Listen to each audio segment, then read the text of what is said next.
Welcome to బిందుతో సరదాగా. నేను మా వదిన ఈరోజు పానీపూరి ఛాలెంజ్ చేస్తున్నాము. చూద్దామా ఎవరు విన్ అవుతారో. ఎవరు విన్ అయితే వాళ్ళు నెక్స్ట్ వీక్ కేఎఫ్సి తీసుకొచ్చి కేఎఫ్సి ఛాలెంజ్ చేయాలి. ఓకేనా? ఇప్పుడు మేమిద్దరం ఒక 20 పీసెస్ డివైడ్ చేసుకుంటాము. టైం లిమిట్ పెట్టుకొని ఆ టైంలో ఎవరు విన్ అవుతారో చూస్తాం.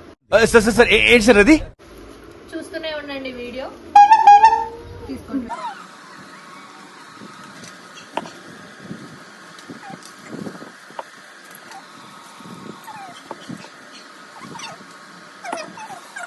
ఆల్ ద బెస్ట్ చెప్పండి. నావే తక్కువ ఎక్కువ.